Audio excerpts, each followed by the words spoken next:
A paz do Senhor para os irmãos. Quantos vieram aqui nessa noite adorar ao Senhor, levante a mão e diga glória a Deus. Oremos mais uma vez. Pai, louvamos o teu nome. Senhor, como é bom estarmos na tua casa, Senhor, e saber que o Senhor está aqui neste lugar.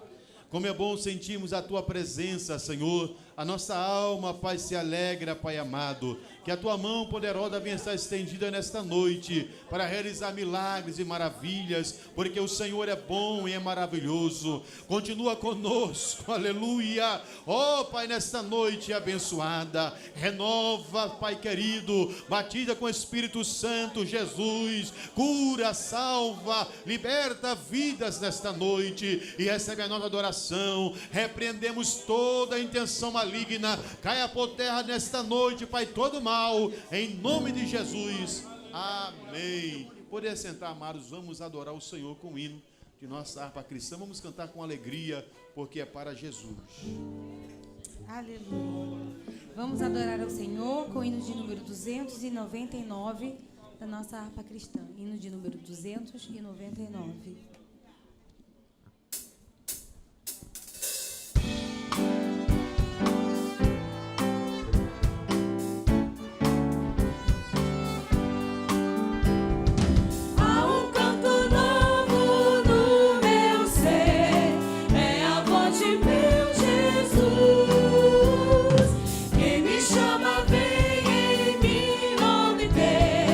A paz que eu ganhei na cruz.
Senhor, vamos cantar o hino de número 124 da nossa harpa cristã.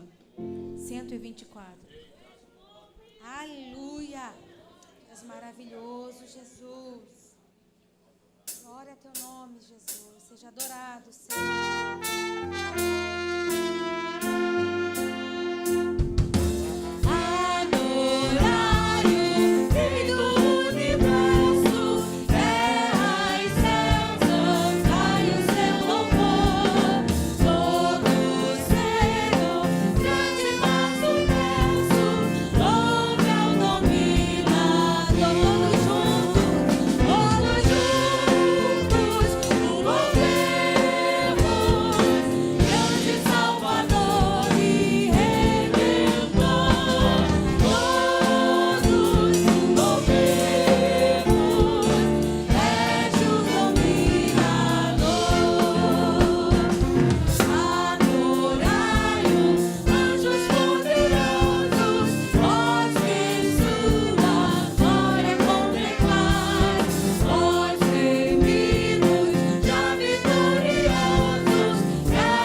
Do Senhor Jesus, quantos vieram para adorar este grande Rei, Rei Jesus. Digam aleluia. Se você tem um exemplar da Bíblia, abra-o, ou mesmo ligue a sua Bíblia em Atos 16, Atos dos Apóstolos, capítulo 16, leremos a partir do versículo 22. Quero convidar o pastor Iraquitan de França, pastor da nossa congregação Monte Sião, que fica no Dendê, vai ler com a igreja os versículos ímpares. Quem já encontrou Atos 16, 22, diga aleluia. E a multidão se levantou unida contra eles, e os magistrados, rasgando-lhes as vestes, mandaram açoitá-los com varas. E havendo-lhes dado muitos açoites, o que lançaram na prisão, mandando aos carcereiros que os guardasse com segurança. O qual, tendo recebido tal ordem, os lançou no cárcere interior e lhes segurou os pés no tronco. Perto da meia-noite, Paulo e Silas oravam e cantavam hinos a Deus, e os outros presos os escutavam. E de repente sobreveio um tão grande terremoto que os alicerces do cárcere se moveram, e logo se abriram todas as portas e foram soltas as prisões de todos.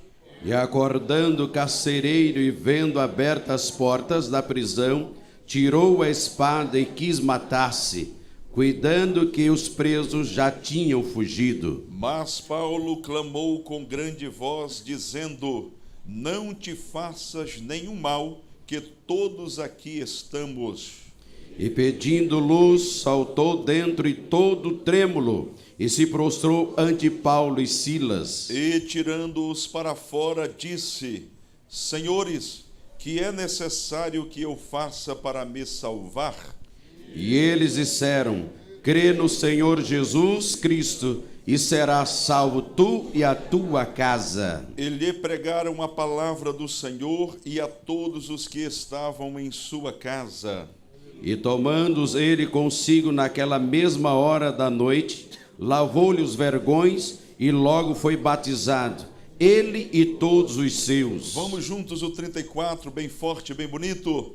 Então, levando-os à sua casa, lhes pôs a mesa, e na sua crença em Deus, alegrou-se com toda a sua casa. Quantos podem adorar ao Senhor Jesus? Pela palavra lida, digam glória a Jesus. Lindo, lindo, lindo és. Glória, glórias eu te dou, Jesus, Jesus. Lindo, lindo, lindo és. Glória, glórias eu te dou, Jesus, Jesus.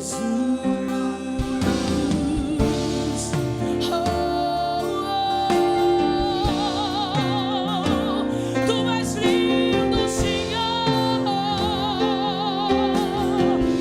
Será que você pode dizer conosco que Ele é lindo? Diga.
Te louvamos, ó Senhor, e glorificamos e exaltamos o Teu santo nome, por tudo que Tu significa em nossas vidas.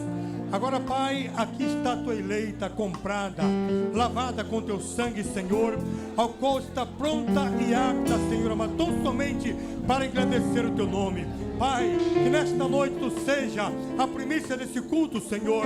Toma nossas vidas em Tuas mãos, glorifica o Teu nome através de cada um de nós que adentramos por estas portas. Pai, que haja cura, que haja libertação, que haja transformação de vida pelo poder da Tua palavra, pois Tu és o Deus que opera em tudo e em todos, e operando, Senhor, quem poderá impedir? Por isso estamos aqui, Senhor, diante da Tua presença, para lhe agradecer da maneira em que Tu tens operado em nós. Tudo isso nós Te louvamos e Te glorificamos, Te exaltamos e Te agradecemos em o nome de Jesus. Amém. Pai do Senhor, amada igreja. Aleluia. Pode tomar assento, irmãos, por favor. Graças a Deus. Foi uma viagem bastante corrida. Se eu tivesse mais idade, não ia aguentar, não. Saímos daqui no sábado muito cedo, e passamos sábado para domingo, domingo para segunda, e segunda para terça. Nesses dias, praticamente, eu dormi muito pouquinho, muito pouquinho. Se não fosse minha juventude, eu não tinha aguentado, não. Mas, meus irmãos, festa. Foi a convenção, primeira convenção, ou melhor, Assembleia Convencional da CADB, e tínhamos representantes do Brasil quase todo. E o mais importante é que foi a comemoração dos 7 anos, aliás, dos 107 anos da Assembleia de Deus no Brasil. Para quem, os crentes mais novos que não sabem, naquela época, no ano de 1911, quando não havia estrada, não havia avião, não havia rádio, praticamente, e também automóvel, talvez os cacarecos velhos aí, mas coisa que nem na história existe. E ele, como pode ser, não entendo de maneira nenhuma, como é que 2 homens pobres que chegaram lá por conta própria, vieram por uma visão de Deus, chegaram totalmente sem dinheiro, em Belém do Pará, sem falar português, falavam só sueco e inglês. E como é que pode esse pessoal chegar lá no ano de 2000, aliás, de 1911? É isso mesmo? É isso mesmo? Não, eu posso trocar aqui as bolas, né? 1911, começaram a Assembleia de Deus com 9 ou 10 membros da Igreja Batista. E cobriram o país todo, chegaram aqui ao Rio no ano de 1923. 12 anos depois, eles já estavam cobrindo, não grandemente, mas a presença da igreja e o trabalho aberto. Todo o norte, todo o centro-oeste, e aí, quando foi no ano de 1923, o missionário Bingham estava abrindo trabalho ali em São Cristóvão, hoje onde é a sede da nossa convenção, Convenção da Assembleia de Deus no Brasil. Mas a comemoração foi tão grande, eu gostaria de ter trazido toda, mas eu falei com o pastor Jean, pastor Jean, segura o que puder aí, vê se leva alguma coisa para a nossa igreja ver. E ele trouxe alguma coisa, e daqui mais um pouco está organizando lá para nós vermos. É só para nós darmos muitas glórias a Deus. Para os irmãos terem uma ideia, o templo sede lá cabe 4.600 pessoas sentadas. É um templo muito grande e muito suntuoso mesmo. Esse templo é construído há muitos anos e a igreja construiu mais um centro de convenções que normalmente pega 12 a 13 mil pessoas sentadas, mas quando tem movimento grande, aumenta para 15, 16 mil pessoas sentadas. Congregação, tudo quanto é cantinho da cidade. Então, é algo, eu vou dizer para os irmãos, sorri, chorei, e fiquei emocionado, como Deus é maravilhoso, Deus é grande, quando uma igreja tem um propósito, ela alcança ele. Portanto, daqui mais um pouco os irmãos estarão vendo alguma coisa para a glória de Deus e para a nossa alegria. Amém. Deus abençoe adolescente adorando ao Senhor.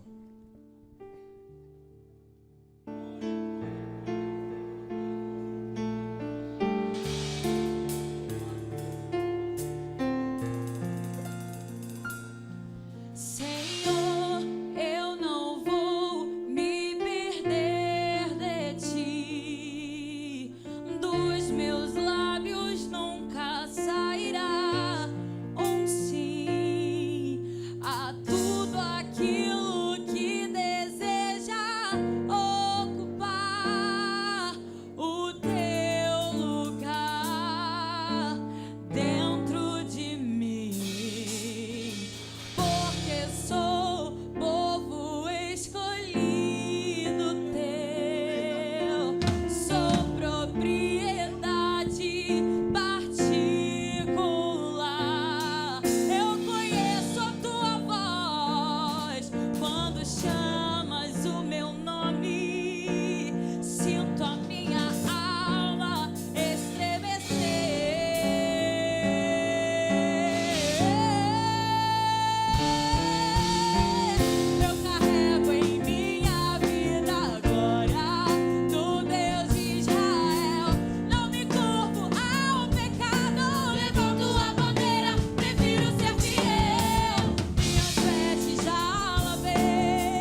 contribuir com os nossos dízimos e com as nossas ofertas. Vamos fazê-lo com alegria, vamos fazer nesse momento, um momento de adoração, de louvor, e aproveitar e orar uns pelos outros, né? Nós temos sempre mantido essa comunhão, essa alegria no coração, de estarmos juntos com os irmãos aqui. Procure uma pessoa aí pertinho de você, não deixe ele sozinho. Se você não sabe o nome dele, pergunte o nome dele, dela, para você orar, não é? Sabendo aí certinho o nome dele ou dela. Você vai abençoar esta pessoa, a vida, o coração, principalmente na área financeira também, você vai abençoar. E se tiver alguém enfermo aqui, ore também para que o Senhor Jesus venha curar, está curando aqui esta noite. Aleluia. Os jovens vão estar louvando enquanto nós vamos estar contribuindo. Então ore mesmo, ore com alegria nesse momento. Pai querido, nós louvamos o teu santo nome nesta noite. Somos gratos, Senhor, por estarmos na tua casa. Ó Deus, louvando e bendizendo o teu santo nome, Senhor. Obrigado, Deus, pelos hinos que já foram entoados, Senhor, pela tua palavra lida. Ó Deus querido, pelos irmãos que foram recebidos aqui como membros, ó Deus, da nossa igreja, Senhor. E agora, Pai querido, que vamos contribuir, Senhor, ó Deus, com os nossos dízimos, com as nossas ofertas. Vamos fazer, Senhor, nesta noite com muita alegria no nosso coração, Senhor. Com a certeza, Pai querido, que as janelas dos céus continuam abertas, Senhor, sobre esta igreja. Ó Deus, abençoando, Senhor, restaurando, avivando. Ó Deus, suprindo as necessidades de cada um de nós. Deus querido, abençoa a juventude desta igreja, Senhor. Abençoa cada família, Senhor. Ó Deus, chefe de família que aqui está. Ó Deus, abrindo portas de emprego, restaurando, ó Deus, realizando milagres, Senhor. Ó Deus, vai curando, restaurando, avivando, alegrando os corações nesta noite. E nós, Senhor, te damos o louvor, te damos a glória, Senhor, para todos sempre, em nome de Jesus. Amém, amém. Sente. Somente os jovens vão permanecer de pé, louvando ao Senhor.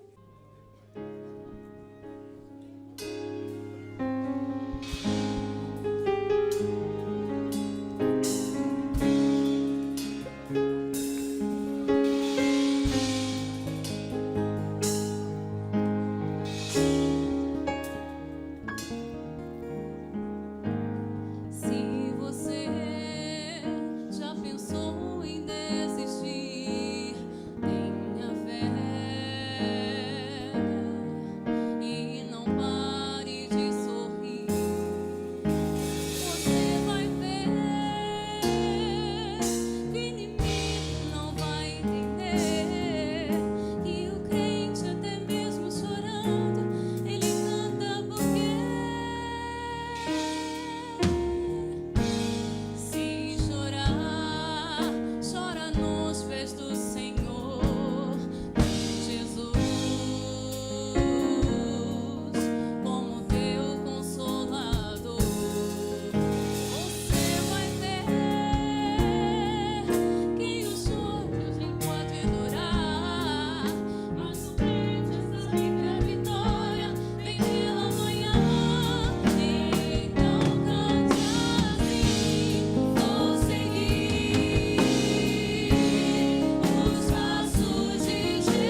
Glória a Deus.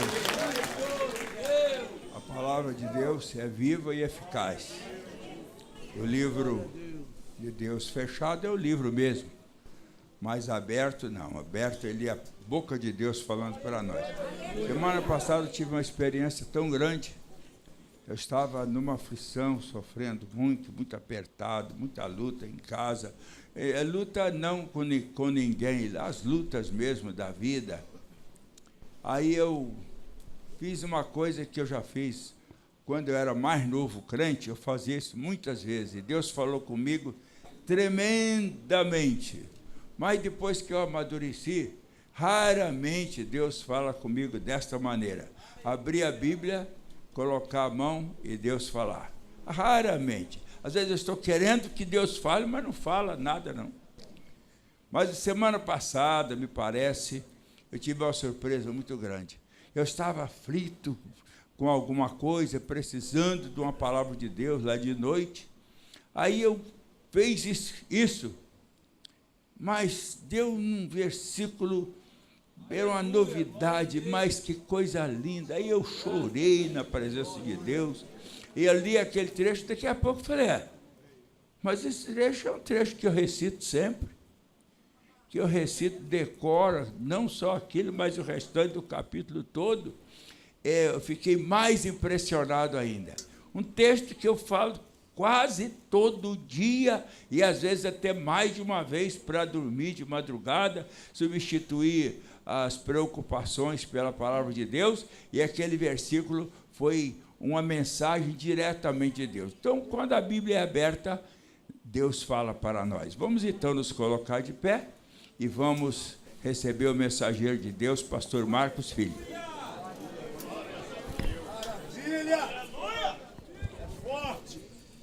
Graças a Deus que nos dá a vitória por nosso Senhor e Salvador Jesus Cristo. Cadê os crentes vitoriosos, alegres? Aleluia. Você fala, pastor, está animado hoje.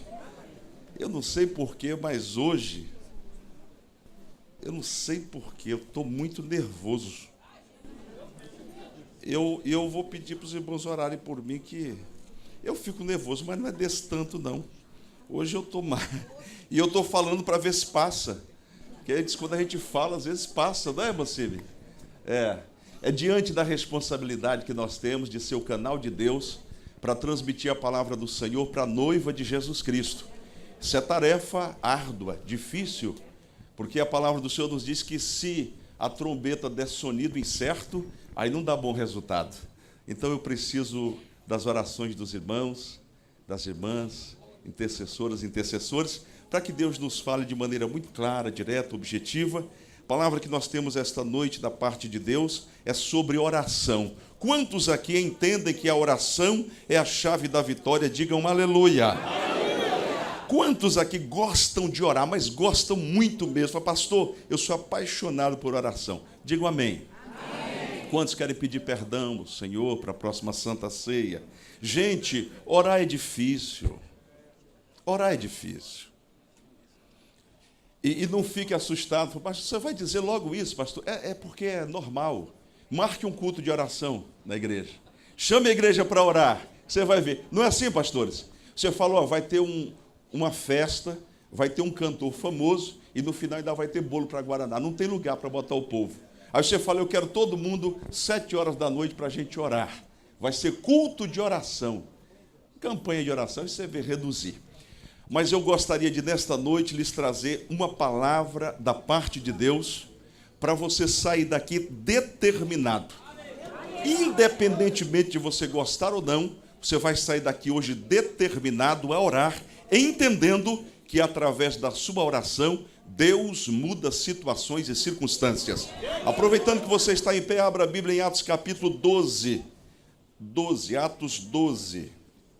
Nós vamos falar sobre o poder sobrenatural da oração. A oração em si, ela não tem nenhum poder. Não é uma reza forte que você faz. A vovó me ensinou e eu faço essa reza forte e aí resolve. Não é isso. O segredo da oração é você falar com Deus e Deus responder. Orar, na sua definição mais simples, é falar com Deus. Orar é o quê? Falar com Deus. Orar é o quê? Falar com Deus, conversar com Deus. Atos 12 diz assim: por aquele mesmo tempo, o rei Herodes estendeu as mãos sobre alguns da igreja para os maltratar e matou a espada Tiago. Você pode repetir comigo esta sentença? E matou a espada Tiago, juntos? E matou a espada Tiago, irmão de João. E vendo que isto agradara os judeus, continuou, mandando prender também a Pedro. E eram os dias dos asmos.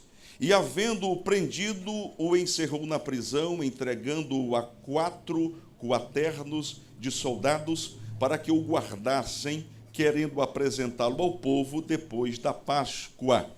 Pedro, pois, era guardado na prisão, vamos juntos, mas a igreja fazia contínua oração por ele a Deus. Mais uma vez, mas a igreja fazia contínua oração por ele a Deus.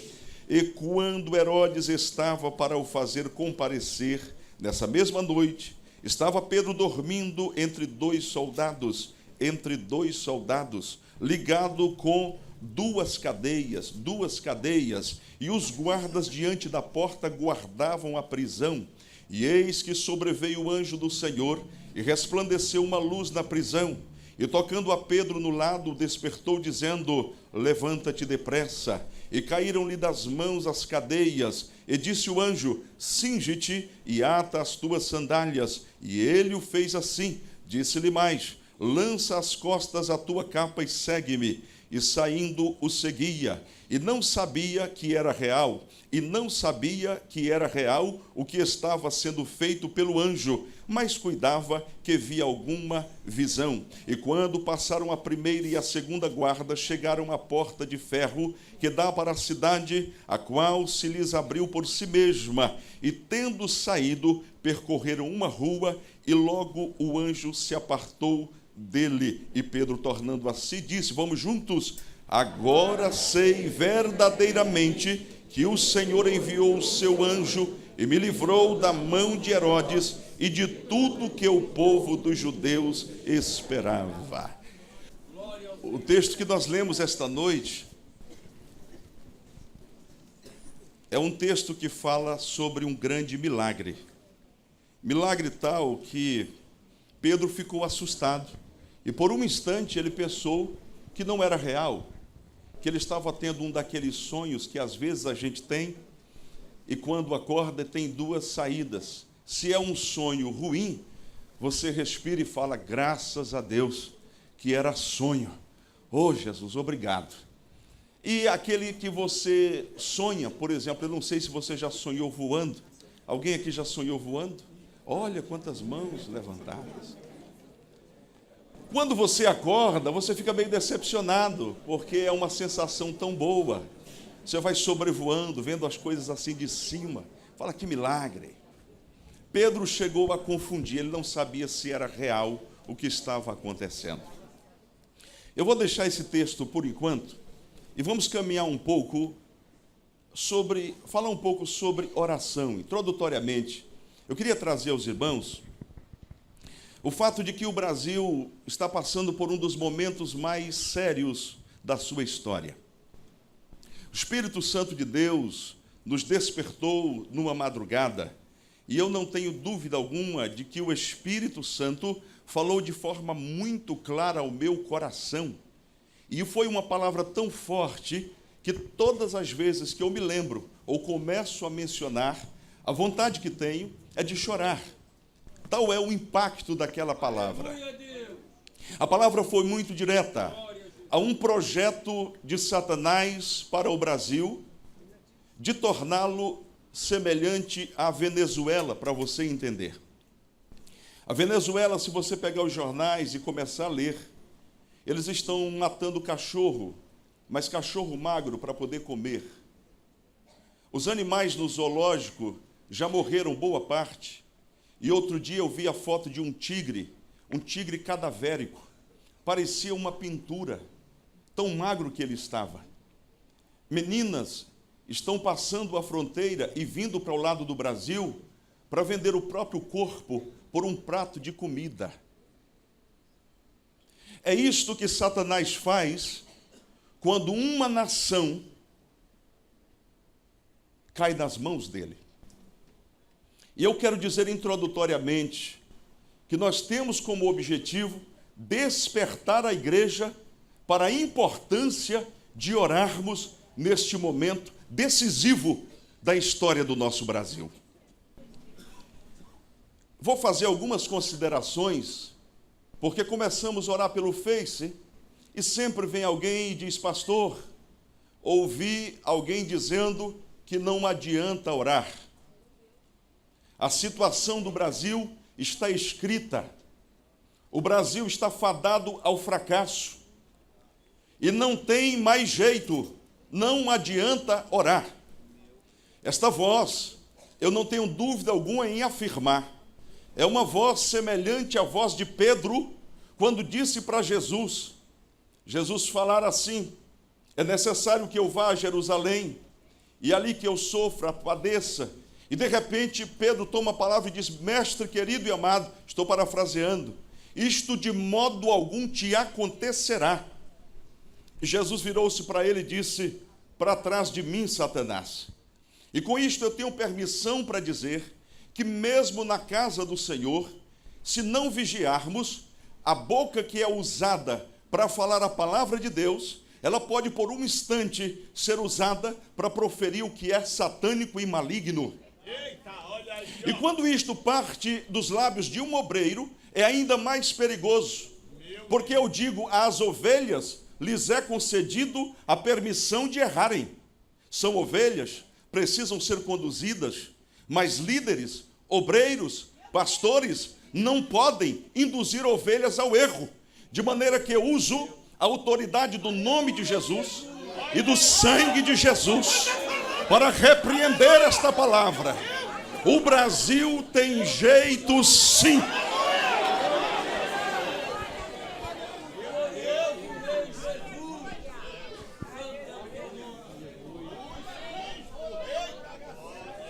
A igreja do Senhor ainda não foi arrebatada. E nós estamos aqui sobre a face da terra para determinar como as coisas hão de acontecer. E eu quero lhes mostrar, à luz da palavra de Deus, que às vezes os falsos ensinamentos, as vãs filosofias, vão nos induzindo a nos afastarmos daquilo que a palavra do Senhor ensina. Alguém diz: o que há de ser, será. Não adianta chorar, porque Deus é soberano e Ele já escreveu. Se aconteceu, é porque Deus quis.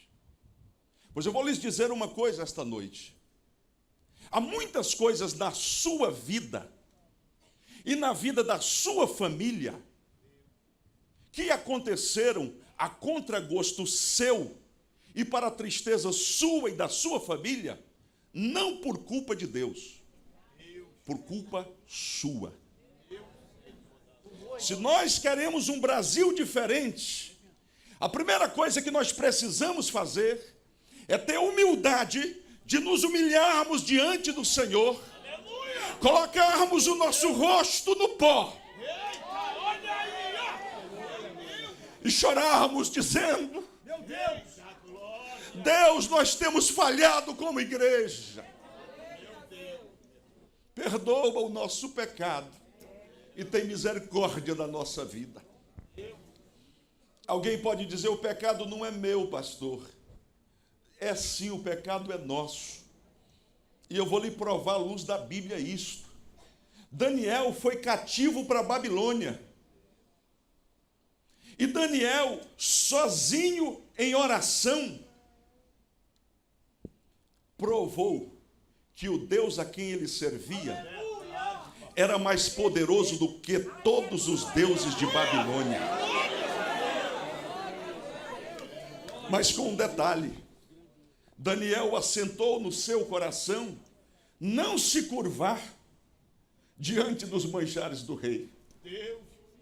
E o que tem acontecido com a igreja brasileira, e eu digo isso com dor no coração, é que nós temos, na maioria das vezes, nos curvado diante de um prato de comida, ou de um aceno de um político mal intencionado, que quer apenas se locupletar com o nosso dinheiro e com os recursos da nação, causa tristeza e espécie a nossa alma quando vemos os jornais estampando políticos que sabemos da sua índole, da sua conduta, e estão nos púlpitos das grandes igrejas deste país. Aceitamos o iníquo, aceitamos o errado como se fosse certo, para ficarmos bem na fita. Mas eu venho esta noite como profeta de Deus, dizer que esta igreja é a igreja da resistência, que não vai se dobrar.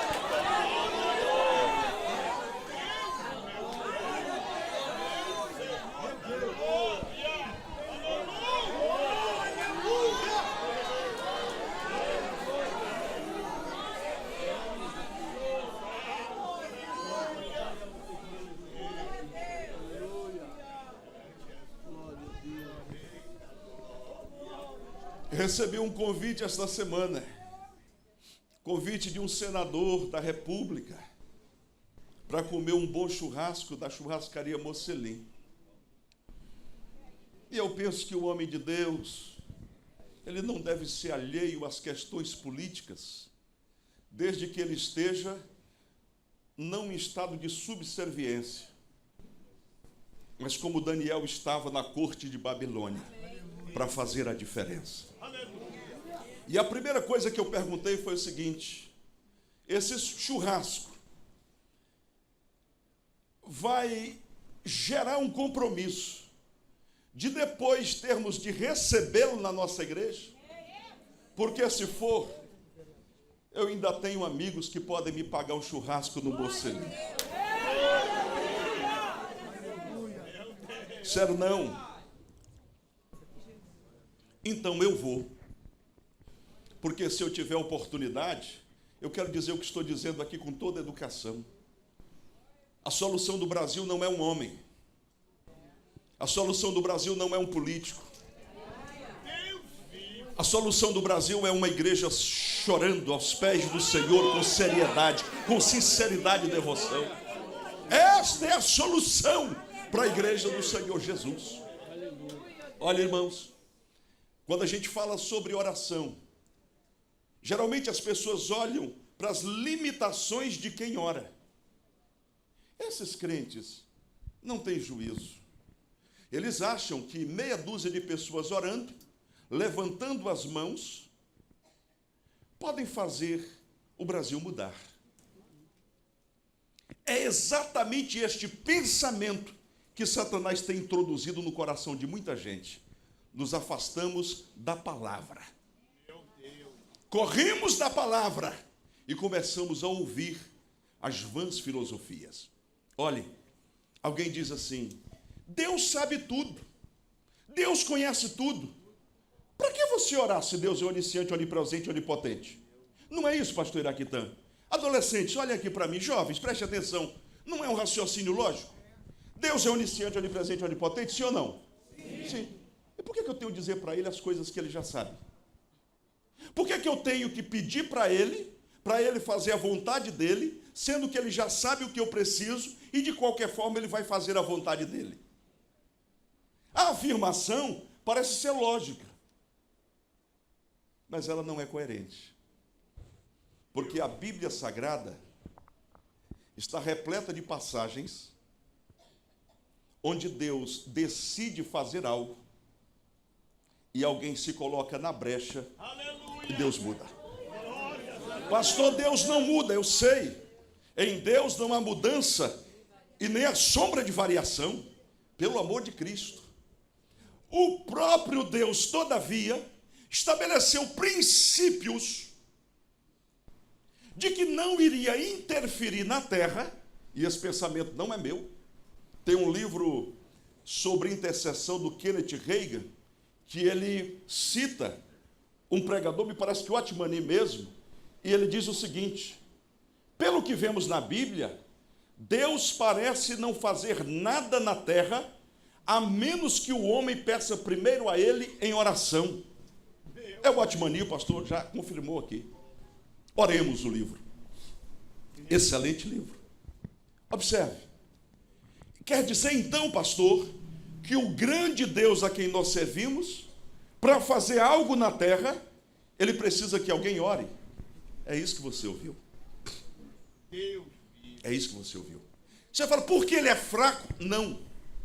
Porque se você olhar no Gênesis, quando Deus cria o homem, ele estabelece o governo do homem sobre toda a terra. Preste atenção, porque daqui a pouco eu vou explicar por que você é culpado das coisas não estarem bem na sua vida e na sua família. Deus diz, olha, governe sobre tudo, sobre os peixes, sobre os animais, sobre tudo. O governo está com o homem. Mas o que o homem fez? Pecou. E o governo da terra passou para quem? Para Satanás. É tanto que se você ler Lucas 4, quando Jesus é tentado, uma das propostas de Satanás foi esta. Ele disse, mostrou-lhe os reinos do mundo, todas as suas riquezas. Ele disse, tudo isto te darei, se prostrado me adorares. E Jesus não contestou, porque a mim me foi entregue. Obrigado. Ora, Jesus, se tivesse discordado e não fosse verdade, diria, você está mentindo. Ele disse, não. Eu vou responder com a palavra. Ao Senhor Deus adorarás e só a Ele servirás. Aleluia! Pastor, qual é a lição para nós? É que o mundo está entregue a Satanás. E quando Deus quis intervir no mundo, preste atenção, porque o reino de Deus é organizado. Quando Deus quis intervir no mundo, Ele não mandou um anjo. Ele mandou o seu filho. Mas não mandou com um corpo diferente. Mandou para ser um de nós. No princípio era o Verbo estava com Deus, o Verbo era Deus. E o Verbo se fez carne e habitou entre nós, e vimos a sua glória como a glória do unigênito do Pai. Veja que Jesus Cristo não é um ser de outra espécie, de outra estrutura. Ele é homem. Hebreus diz que ele sofreu como homem, diz que ele aprendeu a obediência. Agora perceba bem o que Jesus fez. Ele veio. O domínio da terra está na mão de quem? De Satanás. Por quê? Porque o homem, por causa do seu pecado, entregou ao inimigo. Agora Jesus vem, se faz um de nós, nasce de Maria, homem, filho do homem, e vai à cruz do Calvário. Não pelos pecados dele, porque nele não havia pecado. Ele foi lá pelos meus pecados e pelos seus pecados. Ali na cruz, ele faz com que todo o pecado da humanidade convirja para ele. Deus o fez pecado por nós. E cravado na cruz, ele morre a nossa morte, para vivermos a sua vida. Como diz a canção, é a palavra. A vida que nós temos agora, oh Deus, se você entendesse esse mistério aqui, estava resolvido o problema. A vida que nós temos agora não é a nossa vida, é Cristo que vive em nós. Então, o que nós vamos dizer esta noite? Nós não somos um polvinho, nós somos os representantes de Deus na face da terra.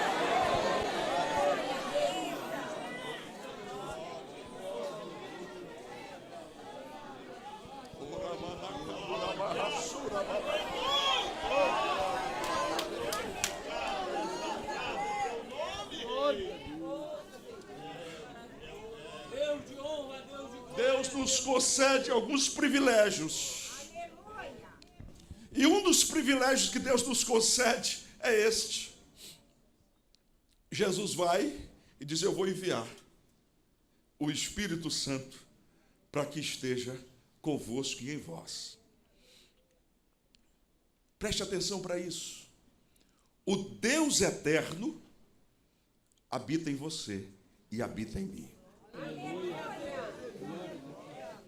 E qual foi a missão que Deus nos deu? Ele disse: edificarei a minha igreja, e as portas do inferno não prevalecerão contra ela. Os estudiosos do grego dizem que a expressão aí não é de defesa, é de ataque. Parte para dentro, porque não tem porta que vá resistir diante de nós. Se estivermos debaixo da cobertura do sangue de Jesus, sai da frente, porque nós vamos marchar como igreja do Senhor.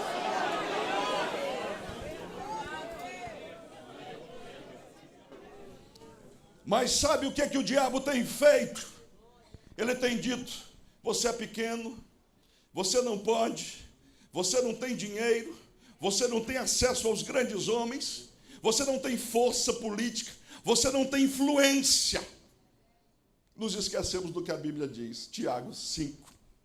Elias era homem sujeito às mesmas paixões que nós, e orou, e por 3 anos e 6 meses não choveu, nem orvalho caiu sobre a face da terra. E eu amo esse texto, porque ele chega diante de Acabe, aquele rei miserável, dominado pela mulher, fracote. Elias chega diante dele e diz: olha só, vive o Senhor Deus, em cuja presença estou. Eita, se eu tivesse a chance de entrar no palácio do Planalto. Oh Deus, me dá essa oportunidade. Vive o Senhor Deus, em cuja face estou, que não cairá chuva e nem orvalho, senão segundo a minha palavra. Olha o texto lá, que ele não diz segundo a palavra, ele diz segundo a minha palavra. Elias, que ainda não tinha o Espírito Santo constantemente, recebia autoridade. Eu fico imaginando você, quando entender que o Espírito Santo habita em você. Está sofrendo por quê no trabalho? Meu Deus! Está sofrendo por quê no trabalho? Não tem joelho, não?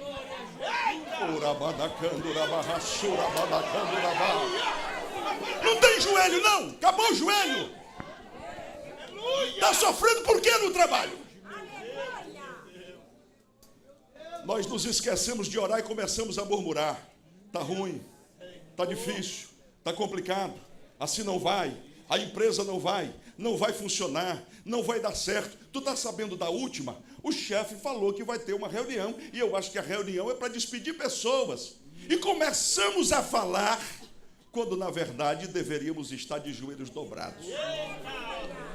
Eu vou liberar uma palavra agora, de Deus para você. Se você tem Deus na vida, o barco que você está jamais afundará. Eu liberei a palavra. Você pega se acreditar. A partir de hoje, saia daqui dizendo: a empresa vai mudar. E alguém diz: por quê? Porque eu estou lá. E o Espírito de Deus habita em mim. E eu aprendi que na oração eu posso mover as situações.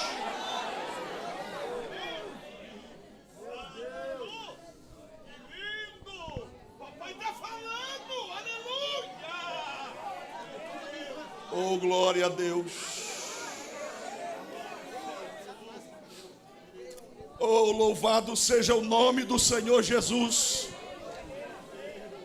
Êxodo 32.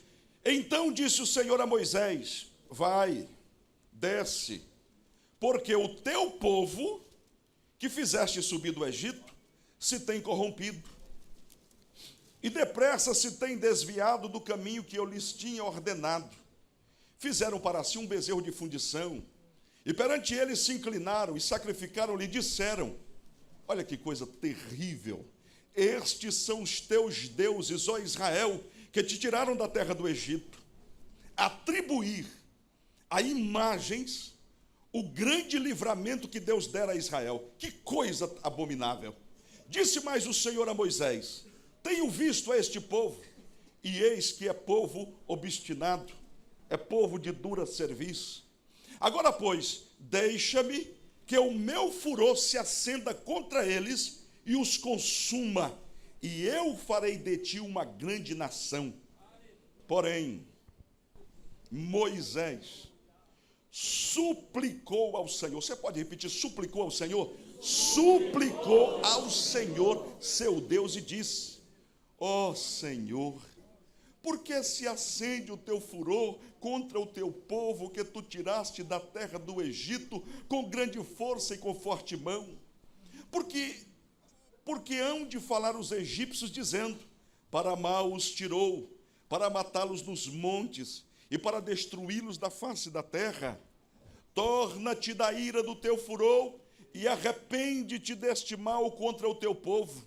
Lembra-te de Abraão, de Isaque e de Israel, teus servos, aos quais por ti mesmo tens jurado. E lhes disseste: multiplicarei a vossa semente como as estrelas dos céus, e darei à vossa semente toda esta terra de que tenho dito, para que a possuam por herança eternamente. Vamos juntos o 14, que é muito forte. Então o Senhor arrependeu-se do mal que dissera que havia de fazer ao seu povo.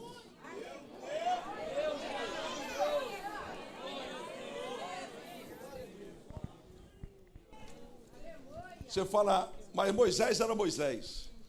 Era igual a Elias, sujeito às mesmas paixões, da mesma forma, da mesma categoria nossa. Só tinha uma diferença, e isso faz toda a diferença.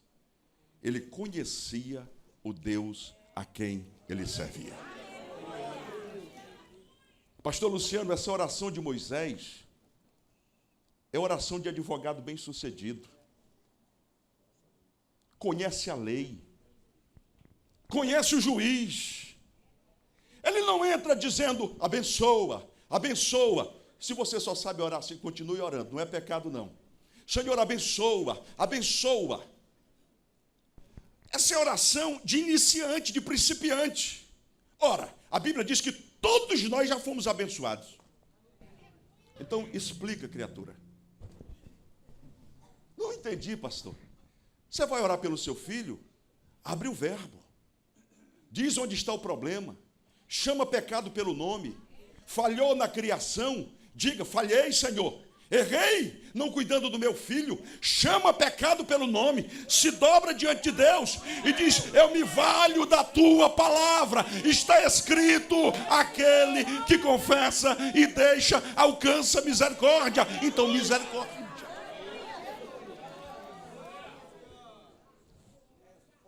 Abençoa, abençoa, abençoa.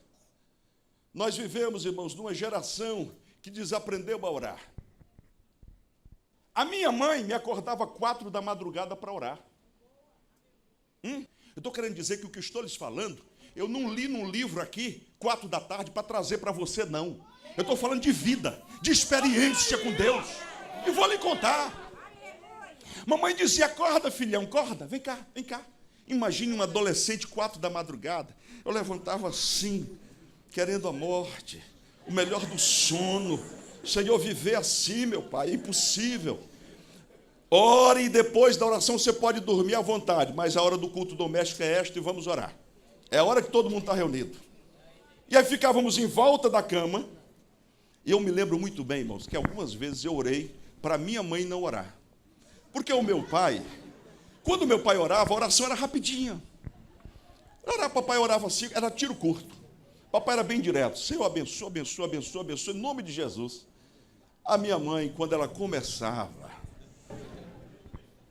Senhor, nosso Deus e nosso Pai. Era 20, era 30 minutos. Mas antes, tínhamos que cantar 3 hinos da harpa. É daí que vem.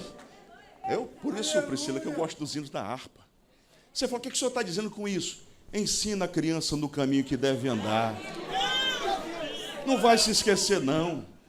O grande problema desta geração é que os filhos fazem o que querem. Às vezes eu digo lá em casa, para Marta, eu digo a Helena, eu quero isso, digo, não conceda não. Mas por que não? Porque ela precisa aprender que na vida ela vai receber muitos nãos. E se ela for criada apertando o botão e aparece tudo, ela não será ensinada. Eu louvo a Deus, porque uma coisa ela já aprendeu direitinho, ser dizimista. E aí, outro dia, ela fez uma surpresa para a gente, né? Ela recebe a mesada dela para administrar.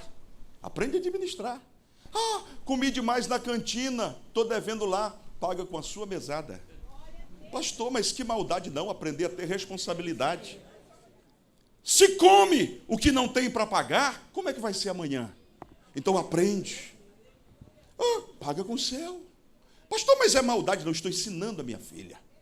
Outro dia ela recebeu a mesada. E aí eu disse, mamãe, quanto é que é mesmo? Aí fez o cálculo lá. Disse, eu vou entregar o dobro já. Vou entregar tudo isso aqui. Sem ninguém pedir. Aquilo me deu uma alegria por dentro. Generosidade. Não está pegada ao dinheiro, não. Generosidade. Ensina a criança. E mamãe ensinou-nos assim. Papai havia puxado também. E nós aprendemos ali na pegada da oração. E eu vou falar com você agora. As coisas não melhoraram ainda, porque você não orou quanto deveria. Olha, preste atenção para isso. Na oração, você toca o coração de Deus.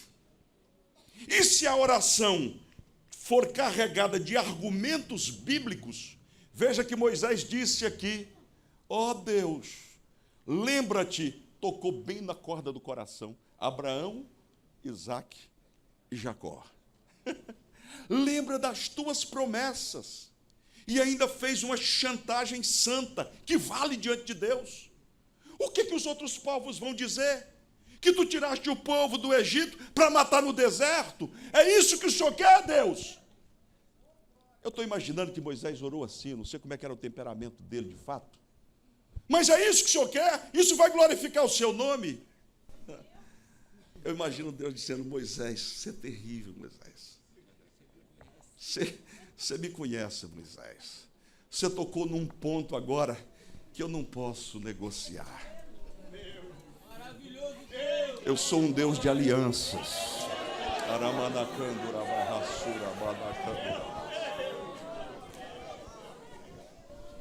Eu sou um Deus de promessas. E escute o que vou lhe dizer. As orações que nós fazemos, pastor Eliseu, mesmo depois da nossa passada para a eternidade, elas continuam florescendo. Não consegui entender. Se você tem colocado a sua família debaixo da proteção de Deus em oração, mesmo depois da sua partida, a bênção do Senhor vai se perpetuar na tua família e na tua casa por causa da tua fidelidade. Moisés toca no ponto e Deus diz, pronto, vou ter que atender de novo. Esse Moisés é terrível. E é isto que Deus quer de você. Eu ouvi uma mensagem outro dia e o pastor disse o seguinte, uma jovem orou tanto para casar e disseram para ela que é para ela escrever num papel o que ela queria, o marido que ela queria. E ela fazia aquela oração todo dia, ela teve uma ideia. Escreveu uma folha de papel, colou numa tábuazinha, e aí todo dia ela dizia, Senhor, olha a minha placa. Porque não queria mais orar. Lê a minha placa, Senhor. O Senhor já sabe o que eu quero. Essa é a geração que a gente está. Quer dizer, oração não é comunhão com Deus, não é conversar com o Senhor. É apenas pedir. E esse é um outro elemento que nós vamos falar posteriormente. Hoje eu quero me concentrar no seguinte. Se você orar, a coisa vai mudar. Se você orar, sua vida vai melhorar. Se você orar, seu filho vai melhorar. Se você orar, aquele marido vai melhorar. Mas precisa orar. Você já viu quando a gente vai jantar ou almoçar? Fica observando as pessoas. Geralmente elas não oram, nem para comer mais. Se for num restaurante assim chique, a pessoa fecha um olho e deixa o outro aberto. O Senhor abençoe o que tem e o que vem, amém. Por aí. Ouvi falar de um irmão, meu Marcos, que para não orar na hora da comida, ele disse que alguém disse: você não vai orar para o almoço? Ele falou: não, aqui nós temos um hábito aqui em casa. A gente já ora quando as compras chegam do mercado. Então a gente abençoa tudo a cantina para não ter que ficar orando e tudo e tal. É facilidade. Já ora logo, antecipa, faz isso logo, faz uma reza. E Deus, irmãos, mais do que nos abençoar, Ele quer ter intimidade conosco. Às vezes Deus permite algumas adversidades porque está com saudade de você. Jesus, um problema de novo. Aí Deus diz: meu filho, é a única maneira que eu tenho para te trazer para perto de mim e conversar contigo. Começa a desenvolver um relacionamento com Deus de amizade e de confiança. Caminha, mas caminha falando com Deus. E eu dou um alerta aqui para você, para encerrar mesmo. A Copa do Mundo está aí. E esta é uma das anestesias que Satanás utiliza para nos neutralizar. Tem crente que quando chega a Copa, ele diz: ninguém é de ferro. Agora nós precisamos ficar em casa e assistir o Neymar. O cabelo do Neymar toma o lugar do Salmo 23. Pastor, o senhor não gosta de futebol? Gosto e vejo quando posso. Mas Deus me livre e guarde de trocar a comunhão com Deus por causa de um jogo. Quem vive por causa de emoções sempre caminha o caminho da tristeza, porque basta levar uma goleada de 7-1 que a alegria passa. Mas quem olha para isso apenas como uma leve diversão e está firmado no Deus eterno, pode perder de 10 e de 20. Você continua firme, alegre, feliz na casa do Senhor.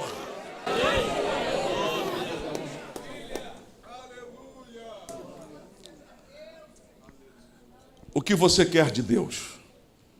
O que você precisa? A Bíblia diz que se nós que somos maus sabemos dar bons presentes aos nossos filhos, quanto mais o Pai que está nos céus. Ele tem prazer em nos abençoar. Todo pai tem prazer em abençoar o seu filho. E você é querido de Deus. Você é querida do Senhor Jesus. Você é amado e amada do Senhor. Caminhe um pouco mais. Ora um pouquinho mais.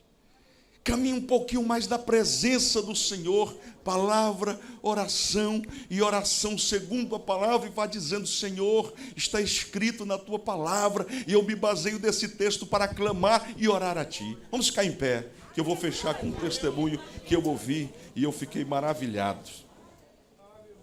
Oh, glória a Deus. Oh, glória a Deus.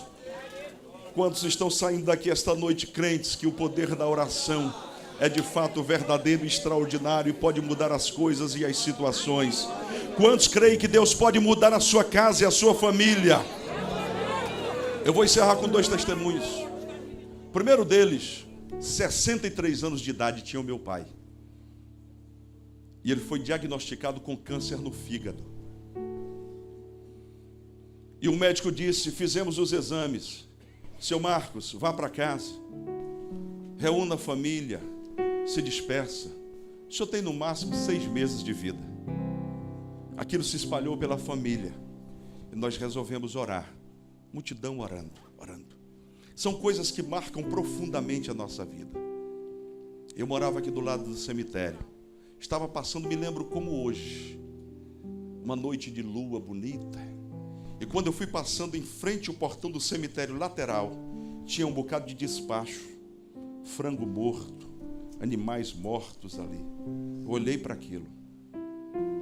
Disse: Deus, olha que chantagem que eu fiz com Deus. Chantagem entre aspas. Eu disse: Deus, essas pessoas servem um Deus que não pode fazer nada para elas. E elas acreditam. Nós servimos a Ti, que é um Deus poderoso, que tem prazer em abençoar os seus filhos. Senhor, se é chegada a hora do meu pai, não deixe ele sofrer, leva-o. Mas eu quero crer que o Salmo 128 é para o meu pai também. Eu gostaria muito que ele pudesse pegar no colo um filho ou uma filha minha. Era desejo dele, era sonho dele. Ele sempre dizia: e aí, só falta você.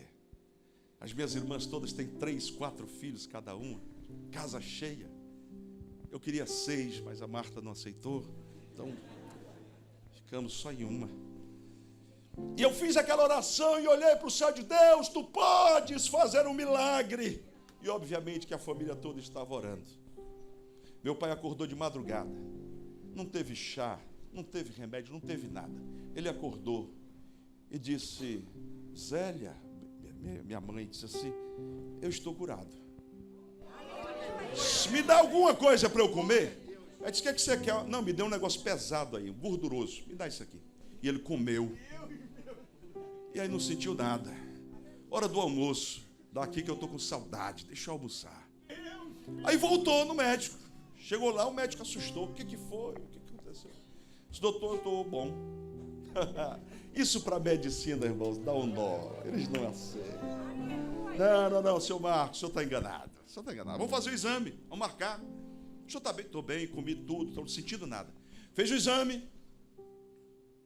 Aí veio a junta médica: olha, está acontecendo uma coisa aqui, ninguém está entendendo.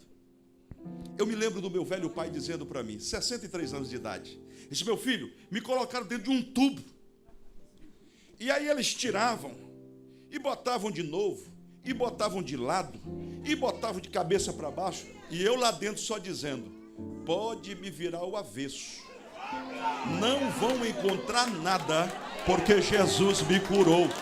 Eu estou curado. Se você vai aplaudir o Senhor, aplauda bem forte a Ele. Ele cura.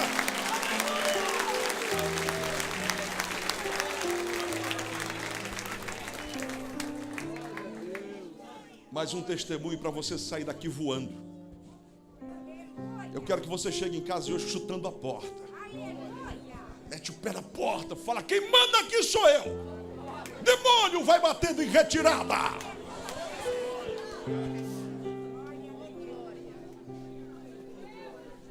Pastor Paul Yong-Soo, famoso no mundo inteiro, Coreia do Sul, contou o testemunho. Estava pregando em um lugar, não me recordo se na Coreia ou se fora, mas fazendo a obra do Senhor, chega uma notícia: o seu filho está morto. Comeu alguma coisa e era veneno e ele está morto. Ele tomou um avião, algumas horas depois estava lá. Chegou o pessoal já querendo se preparar para sepultar o filho. E ele disse: não, me dá meu filho aqui. E entrou para o quarto. Ele começou a orar e a dizer: Deus, eu sei que estou fazendo a tua obra. E sei que tu és poderoso para cuidar da minha família. A tua palavra diz que se beberem alguma coisa mortífera, não lhes fará dano algum. E eu estou requerendo agora o meu filho. 4 horas depois, o menino volta à vida. E olhando para o pai, ele diz: pai, eu estava num lugar tão lindo. Eram jardins maravilhosos. Havia um anjo que me conduzia. E eu disse: eu quero morar aqui. E o anjo disse: não, nós precisamos descer. Porque seu pai não permitiu que você ficasse aqui. Você não entendeu, não é? Seu pai não permitiu. Eu estou profetizando sobre a tua vida hoje. Satanás já assinou e disse: é falência, é morte. O Eterno está dizendo: clama a mim e responder-te-ei, e vou fazer coisas grandes que tu não sabes. Segura na mão desse crente que está do lado. Diga para ele: você vai ter que orar. Não, mas usa a autoridade de profeta. Isso você vai ter que orar.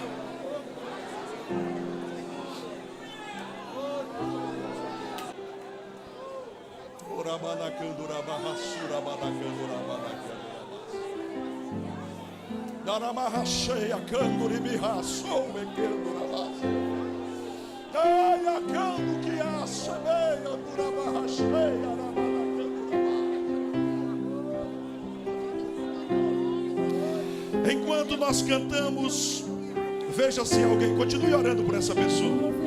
Mas se tem do seu lado uma pessoa não evangélica ou afastada dos caminhos do Senhor, convide-a para vir à frente e nós vamos orar por ela. Na presença de Deus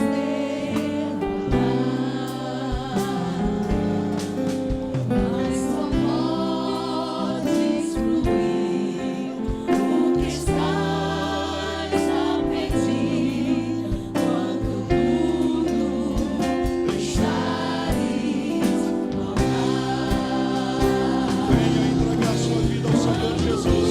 Tudo perante o Senhor estiver, e todo teu ser Ele controlar. Só então hás de ver que o Senhor tem poder quando tudo Levante uma de suas mãos agora e diga após mim: Senhor meu Deus, ouvi a tua palavra e estou decidido a clamar, a buscar a tua face e a decidir como as coisas vão acontecer na minha vida e na minha casa. Diga: Senhor Jesus, eu entendo que sou parte desta igreja, e esta igreja é a igreja da resistência. Nós vamos continuar orando pelo Brasil e estamos acreditando no milagre que vai acontecer para a glória do Senhor Jesus. Quem toma posse disso, aplauda bem forte ao Senhor, exaltando e bendizendo o nome dele. Só uma coisa para você se mais alegre para casa. Eu falei que meu pai tinha 63 anos quando teve o câncer, não foi? Aí ele foi curado e Deus deu mais 20 anos para ele. Isso aí, aplauda o Senhor Jesus. Conheceu a neta, beijou a neta, tirou foto com a neta. Olhe dentro dos olhos de alguém e diga assim: aqui fazemos amigos, aqui vivemos em paz. Aleluia. Em nome de Jesus Cristo, você ouviu a mensagem sobre oração. Ora! Trem. Ora! É difícil começar, mas depois você nunca mais vai querer parar. Bom? Aleluia. E a graça de nosso Senhor e Salvador Jesus Cristo, o amor de Deus, nosso Pai, a comunhão e as consolações do Espírito Santo permaneçam sobre todo o povo de Deus, que juntos dizemos amém.